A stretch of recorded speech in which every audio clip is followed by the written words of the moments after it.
Hello dear student, welcome to my online class. I hope that all of you are well by the grace of Allah. Today we are going to discuss about narration. আমরা আজ narration নিয়ে আলোচনা করব। তো at first আমি narration সম্পর্কে তোমাদের একটু ধারণা দিয়ে নিই যে narration শব্দের অর্থ হলো উক্তি অথবা ইংলিশে another word speech. narration or speech উক্তি বক্তার বক্তব্য সেন্টেন্সের সাবজেক্ট যা বলেন তাই অবশ্যই উক্তি। এখন কথা যে এই উক্তিটি হলো দুই ধরনের, প্রত্যক্ষ এবং পরোক্ষ। সে সরাসরি নিজের ভাষায় বলতে পারে, ব্যক্তি সরাসরি নিজের ভাষায় বলতে পারে, অথবা নিজের ভাষা নিজের মতো করে, অথবা অন্যের কথা সে নিজের মতো করে বা অন্যের কথা অন্যের মতো করে বলা, সেটাই কিন্তু ন্যারেশন। এবং প্রত্যক্ষ এবং পরোক্ষ এই দুটোই। নিজের মতো করে বলা সেটা হলো কি প্রত্যক্ষ, আর অন্যের মতো করে বলা সেটা হলো পরোক্ষ, যেটাকে আমরা ইংলিশে ন্যারেশনের জায়গায় গিয়ে বা অধ্যায়ে আমরা যেটাকে বলি ডিরেক্ট এবং ইনডিরেক্ট। ডিরেক্ট প্রত্যক্ষ এবং ইনডিরেক্ট পরোক্ষ। তাহলে ডিরেক্ট ন্যারেশন এবং ইনডিরেক্ট ন্যারেশন।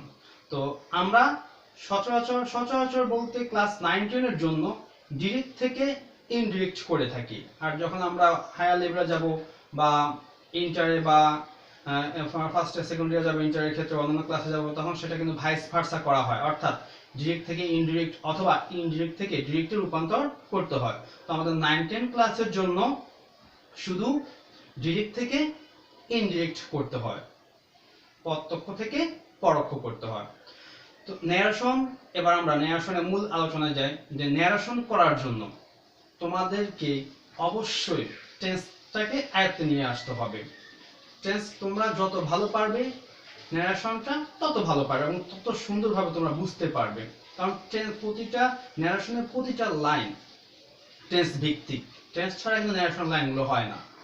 আর ন্যারেশন করার জন্য, কারণ যেহেতু আমাদের আজকে আমার ন্যারেশন সম্পর্কে ফার্স্ট ক্লাস, তো ন্যারেশনের একাধিক ভাগ রয়েছে।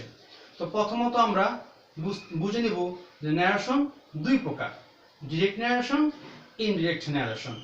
আর ন্যারেশনে ডিরেক্ট ন্যারেশনে দুটি অংশ থাকে, একটা হলো রিপোর্টিং ভার্ব আর একটা হলো রিপোর্টেড স্পিচ। একটি হলো রিপোর্টিং ভার্ব আর একটি হলো রিপোর্টেড স্পিচ। আমরা কিন্তু অবশ্যই যে কথাগুলো এখন আমি বলতেছি সেই কথাগুলো আমরা স্টেপ বাই স্টেপ বা ক্লাস বাই ক্লাস আমরা কিন্তু পরবর্তীতে বোর্ডে বুঝিয়ে দেব। আর যেহেতু প্রথম ক্লাস, এই জন্য আমি এর সাথে রিলেটেড আনুষঙ্গিক কথাগুলো তোমাদের বোঝানোর চেষ্টা করতেছি, প্রথম ক্লাস যেহেতু। তাহলে আমাদের ন্যারেশনকে ভালো মতো বোঝার জন্য বা এই ন্যারেশন অধ্যায়কে খুব ইজিলি বোঝার জন্য আমাদের অ্যাট ফার্স্ট টেন্স সম্পর্কে টোটাল নলেজ থাকতে হবে। এবং দ্বিতীয়ত আমরা জানি যে ন্যারেশন 5 প্রকার বাক্য নিয়ে করা হয়। ন্যারেশন করা হয় 5 প্রকার বাক্য বা সেন্টেন্স নিয়ে। তো এই 5 প্রকার বাক্য তোমরা যারা বুঝতে পারবে তা এবং টেন্স যারা ভালো পারবে তাদের জন্য ন্যারেশনটা একেবারে ইজি হয়ে যাবে। তাহলে আমরা কথা না বাড়িয়ে যে ন্যারেশন করার জন্য সর্বপ্রথম আমরা পরবর্তীতে যাব যে ন্যারেশন দুই ভাগে ভাগ করা এবং সেটা রিপোর্টিং ভার্ব কি, কোনটা রিপোর্টিং ভার্ব, কোনটা রিপোর্টেড স্পিচ, সেটা আমরা পড়া যাবে এবং সলিউশনে যাব পরে। আগে আমরা অধ্যায়টা সম্পর্কে বেসিক যে জ্ঞানটা সেটা অবশ্যই আমাদের জ্ঞানটা লাভ করতে হবে। তাহলে আমরা এখন আলোচনা করব যে ন্যারেশনে যে 5টি বাক্য করা হয়, অর্থাৎ অ্যাসার্টিভ, ইন্টারোগেটিভ, ইম্পারেটিভ, অপটাটিভ এবং এক্সক্লেমেটরি। এই 5 ধরনের বাক্যই কিন্তু ন্যারেশন করা হয়, এর বাইরে কোনো ন্যারেশন করা হয় না। তাহলে এই 5 ধরনের বাক্য আমরা আজকে এই 5 ধরনের বাক্য নিয়ে আলোচনা করব বা সেন্টেন্স নিয়ে আলোচনা করব।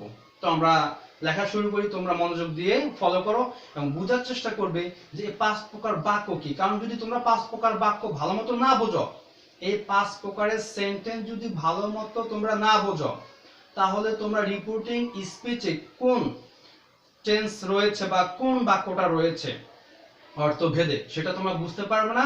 অর্থাৎ যদি সেটা না বুঝতে পারো, রিপোর্টিং ভার্ব নির্ণয় করতে তোমাদের প্রবলেম হয়ে যাবে অবশ্যই। তাহলে ন্যারেশনটা আমাদের ভুল হয়ে যাবে, ন্যারেশনাল লাইনটি।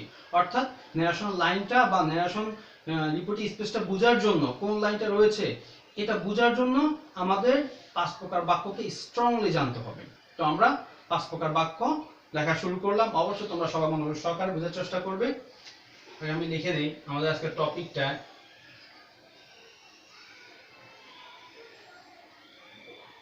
ন্যারেশন। এখন ন্যারেশনে যে রিপোর্টিং স্পিচে 5টি বাক্য করা হয় বা 5টি বাক্যের ব্যবহার করা হয় সেন্টেন্সে, আমরা সেই 5টি বাক্য সম্পর্কে আগে বা 5টি বাক্য লিখবো আমি। যেমন 5টি বাক্য হলো number 1 assertive, assertive, number 2 interrogative,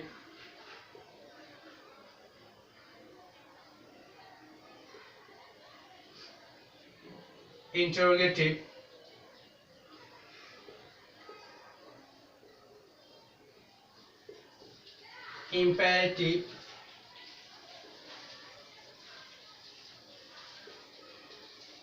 optative, 5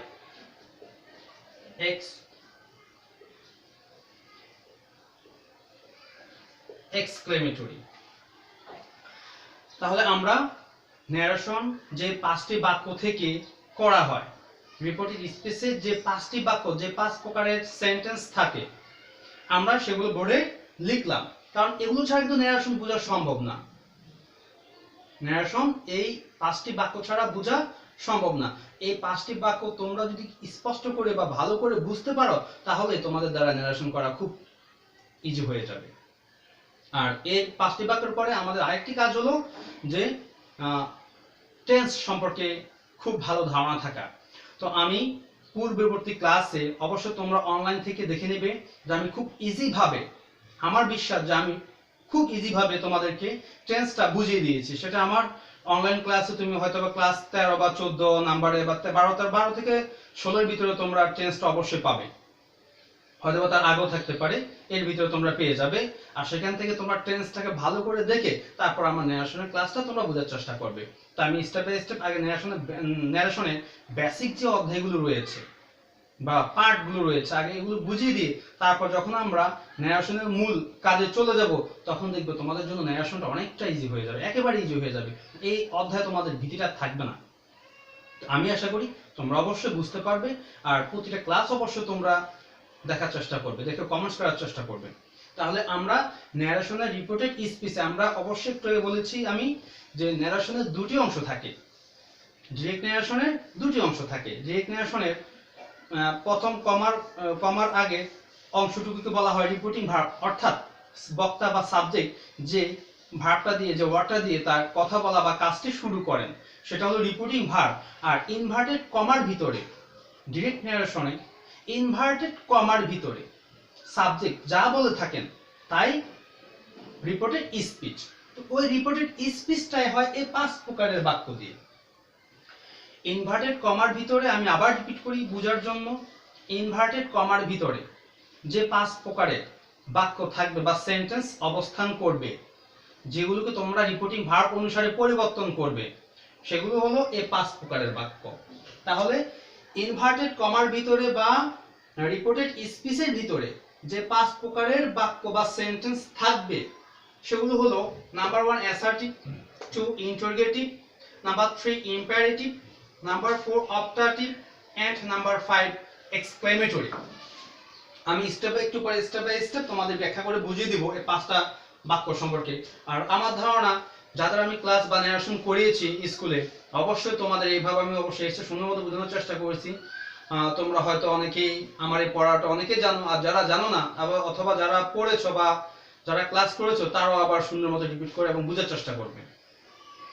তাহলে আমি শুরু করি যে 5টা বাক্য কি কি: assertive, interrogative, imperative, optative, exclamatory.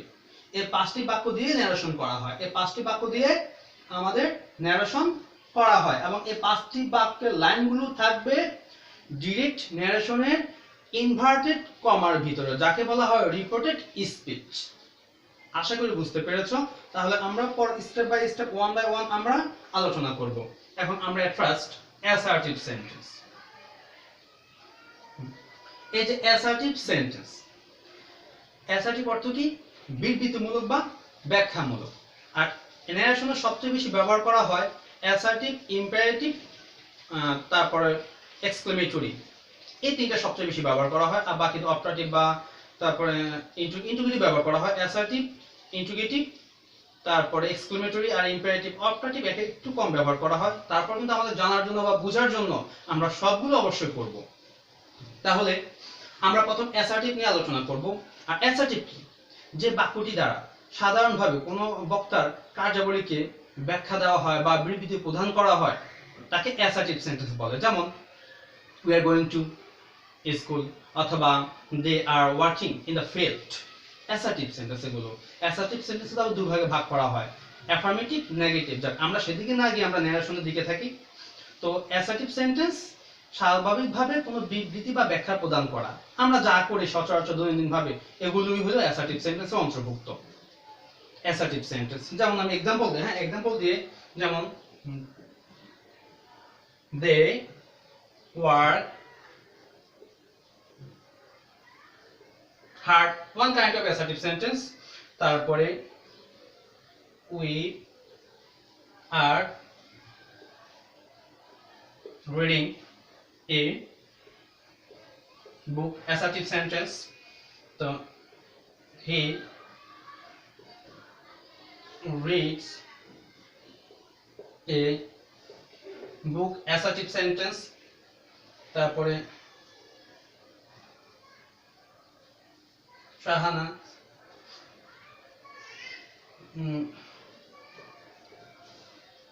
sings a song। এগুলো হলো স্বাভাবিকভাবে বিবৃতি বা ব্যাখ্যা, কোনো কাজের সম্পর্কে বিবৃতি বা ব্যাখ্যা প্রদান করা, এই জন্য এগুলো অ্যাসার্টিভ সেন্টেন্স। আর এগুলো রিপোর্টেড স্পিচের ভিতরে এই ধরনের বাক্যগুলো থাকলে তোমরা অবশ্যই বুঝবে যে এগুলো অ্যাসার্টিভ সেন্টেন্স, এগুলো অ্যাসার্টিভ সেন্টেন্স। তাহলে আমরা পরবর্তীতে চলে যাই। অবশ্যই তোমরা বুঝতে পেরেছো যে অ্যাসার্টিভ সেন্টেন্স কি বা কেমন হতে পারে। ন্যারেশন করার জন্য এই পাঁচটি বাক্য তোমাদের অনেক গুরুত্বপূর্ণ, তাই তোমাদের আগে পাঁচটি বাক্য করাবো, ন্যারেশনের পাঁচটি বাক্য। তারপরে আমি মূল ন্যারেশন করার আগে টেন্সটাকে আরেকটু, যদিও আমি আগে বলেছি আমার পূর্বের ক্লাসে টেন্স সম্পর্কে খুব সুন্দর মতো তোমাদের ধারণা দিয়েছে, আশা করি সেখান থেকে অবশ্যই তোমরা টেন্সটা দেখে নেবে। Number 2, interrogative.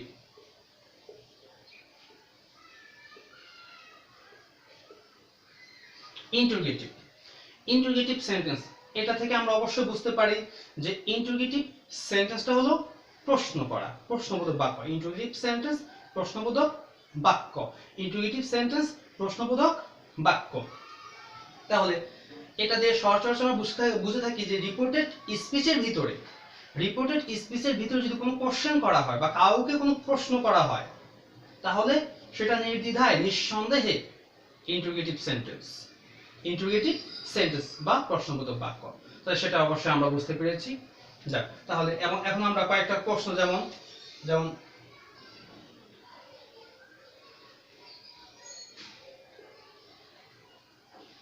Is he a boy?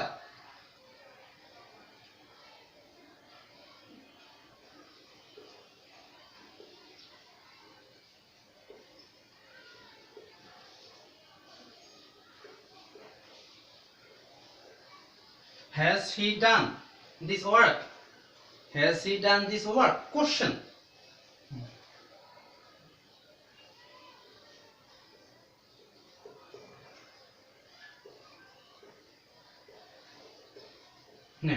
তো এই যে কোশ্চেন চিহ্ন, নোট অফ ইন্টারোগেশন এবং প্রশ্নবোধক চিহ্ন আর ইন্টারোগেটিভ সেন্টেন্স, এগুলো হলো কি ইন্টারোগেটিভ সেন্টেন্স। আর আমরা ন্যারেশন করতে গেলে অবশ্যই এই ইন্টারোগেটিভ সেন্টেন্সটিকে রিপোর্টিং ভার্ব অনুসারে তো চেঞ্জ করবই, আর এর পাশাপাশি আমরা এগুলোকে অ্যাসার্টিভ সেন্টেন্সে রূপান্তরিত করব। প্রতিটি বাক্যকে আমরা অ্যাসার্টিভ ইনডিরেক্ট ন্যারেশন করার সময় আমরা প্রতিটি বাক্যকে বা প্রত্যেক সেন্টেন্সকে অ্যাসার্টিভ সেন্টেন্সে রূপান্তরিত করব। গেল আমাদের ইন্টারোগেটিভ সেন্টেন্স। নাম্বার 3 আমাদের imperative sentence. Number 3 imperative.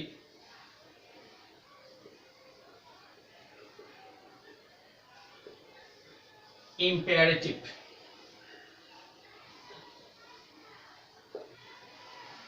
Imperative sentence বলতে আমরা কি বুঝি? যে সেন্টেন্স দ্বারা কোনো আদেশ, উপদেশ, অনুরোধ, পরামর্শ ইত্যাদি বোঝাবে সেটা হলো ইম্পারেটিভ সেন্টেন্স। সেটা হলো ইম্পারেটিভ সেন্টেন্স। যে সেন্টেন্স দ্বারা আদেশ, উপদেশ, অনুরোধ বোঝাবে সেটা হলো ইম্পারেটিভ সেন্টেন্স, বা পরামর্শ বোঝাবে, ক্ষমা প্রার্থনা করা বোঝাবে, এরা হলো, বা অনুরোধ বোঝাবে, এগুলো ইম্পারেটিভ সেন্টেন্স। তাহলে অধিকাংশ ইম্পারেটিভ সেন্টেন্স কিন্তু মূল ভার্ব দিয়ে শুরু হয়। আমি আবার বলি, ইম্পারেটিভ সেন্টেন্সগুলো মূল ভার্ব দিয়ে শুরু হয় এবং লেট দিয়েও শুরু হয়। দুইভাবে শুরু হয়, মূল ভার্ব দিয়ে অথবা লেট দিয়ে।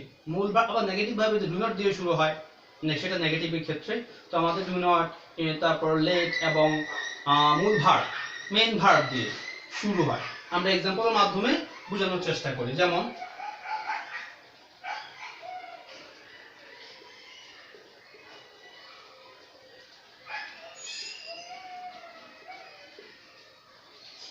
the poor man, তারপরে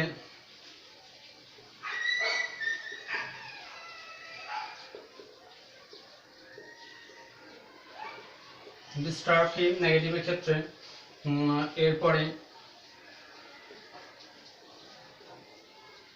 let him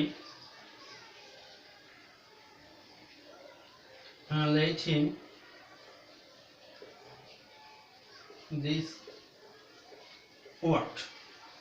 লেট দিয়ে, ডু নট দিয়ে, মূল ভার্ব দিয়ে আমাদের ইম্পারেটিভ সেন্টেন্সগুলো এভাবে মূল ভার্ব দিয়ে, নেগেটিভ ভাবে ডু নট দিয়ে এবং লেট দিয়ে শুরু হয়।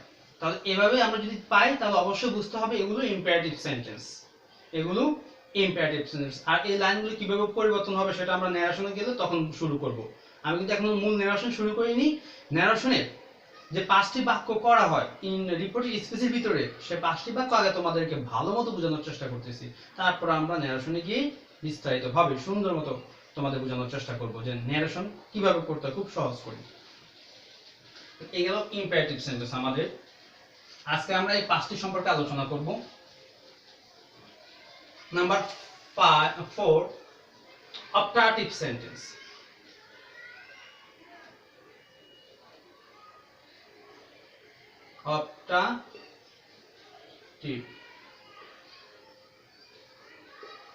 অপটাটিভ সেন্টেন্স, ইচ্ছা প্রকাশক বাক্য।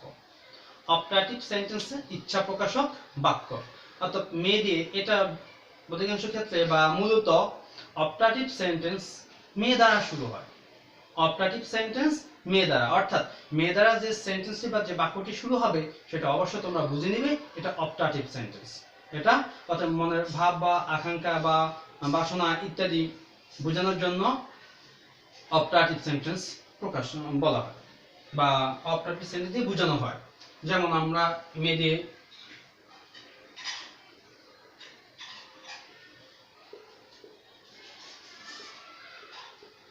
মে ইউ লিভ দাও, তুমি দীর্ঘজীবী হও, আশা প্রকাশ করা বা ইচ্ছা প্রকাশ করা, তার মে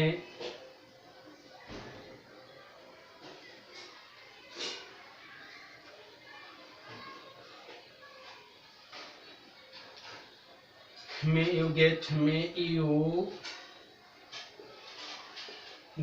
a good রেজাল্ট ইত্যাদি। মে সাবজেক্ট প্লাস ভার্ব থেকে অন্যান্য অংশ, তো এগুলো কি অপটাটিভ সেন্টেন্স। এগুলো অপটাটিভ, ইচ্ছা প্রকাশক, অপটাটিভ এবং মে দ্বারা শুরু হবে। অবশ্যই বুঝতে হবে ন্যারেশনে গেলে এটা অপটাটিভ সেন্টেন্স গেল, এটা আমাদের অপটাটিভ সেন্টেন্স। এবার আমরা এক্সক্লেমেটরি সেন্টেন্স। আর নাম্বার 5, অপটাটিভ সেন্টেন্স গেল। এবার এক্সক্লেমেটরি। আমরা জানি এক্সক্লেমেটরি শব্দ কি, বিস্ময়, আবেগ বা দুঃখ বা বেদনা ইত্যাদি প্রকাশ করার জন্য এক্সক্লেমেটরি, এগুলো প্রকাশ করার জন্য। তো এক্সক্লেমেটরি সেন্টেন্সগুলো আমাদের কি কি দিয়ে থাকতে পারে?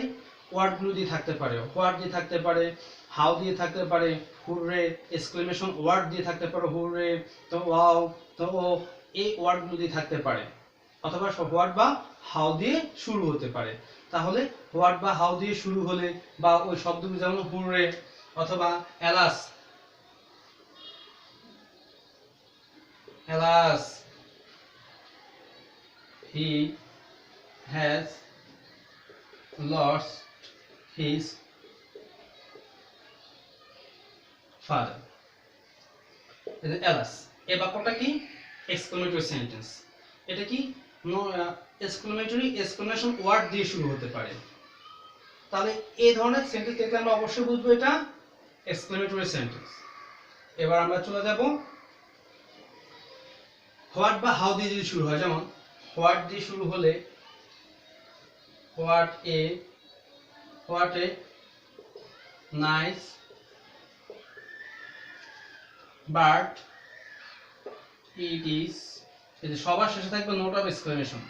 তো what a nice bird it is, what a beautiful garden it is, what a fantastic moment it is বা ইট ওয়াজ প্রেজেন্ট টেন্স বা পাস্ট টেন্সের ক্ষেত্রে। তো এগুলোকে বলা হয় এক্সক্লেমেটরি সেন্টেন্স। তাহলে আমরা আজকে বুঝলাম যে ন্যারেশনের রিপিটেড স্পিচের ভিতরে যে 5 প্রকারের সেন্টেন্স থাকবে সেগুলো হলো অ্যাসার্টিভ, ইন্টারোগেটিভ, ইম্পারেটিভ, অপটাটিভ এবং এক্সক্লেমেটরি সেন্টেন্স। আশা করি আজকে আমার এই অংশটুকু তোমরা অবশ্যই বুঝতে পেরেছো। তো আগামী ক্লাসে অবশ্যই আমি এর পরবর্তী অংশ সরাসরি ন্যারেশনে চলে যাব। ন্যারেশনে টেন্স এবং ন্যারেশনের step by step assertive, interrogative, 5টা যেহেতু আমাদের 5টা লাইন কিন্তু ন্যারেশনের কাজ, তাহলে স্টেপ বাই স্টেপ আমরা 5টা লাইন বা 5টা বাক্য নিয়ে সামনে এগিয়ে তোমাদের ন্যারেশনটা আমি অবশ্যই সুন্দর মতো বুঝিয়ে দেবো, যাতে তোমাদের কোনো সমস্যা না থাকে। আজকের মতো আমরা এখানে শেষ করলাম। আল্লাহ হাফেজ।